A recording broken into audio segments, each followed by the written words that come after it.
hurmatli tadbirkorlar, bugun mana 25-yil 23-may kuni biz Mikrokreditbank Jalqurg'on bank xizmatlari markazida navbatdagi uchrashuvimizni olib boryapmiz. Hozir mana tadbirkorlar sizlarni eshitamiz. Qo'ldan kelgancha mana shu masalalarni hal qilishga harakat qilamiz. Aka, siz tadbirkormisiz? Birinchi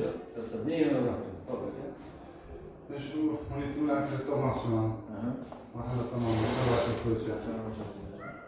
Hujjatlaringiz hammasi berilgan. Hujjatlar berildi.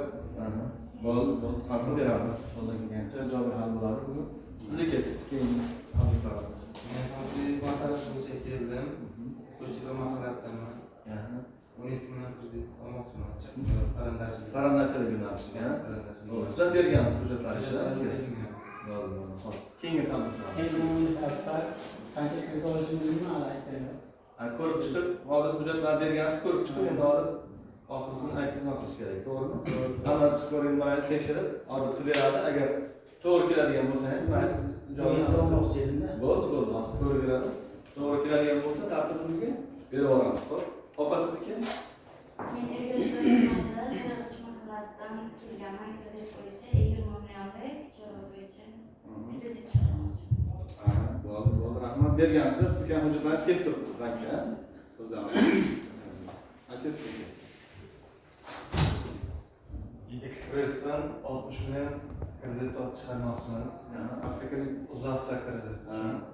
Hujjatlar taqdim etilgan. Hujjatlar taqdim etilgan. Bo'ldi, ishlayapti. Bo'ldi, rahmat. Bir kunda chiqarib beradi. Hozir taqdim etilgan bo'lsa bo'ldi. Qo'ldan kelgancha.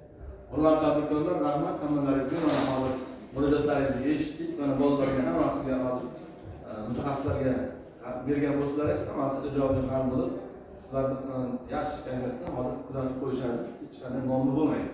Undan keyin agar yana shu mahallamizda shu nima deydi, shuni ehtiyoji bor, agar hujjatlar bo'ladigan bo'lsa, bemalol aytib, mana shunday bo'ldi, mana shunday ekan, Mikrokreditbank Jalqurg'on hamda mana shunday bo'lib amalga oshirdim loyihamizni desalaringiz yaxshi bo'ladi. Kelganlaringiz uchun rahmat, kattakon. Ishlarga bo'lsangiz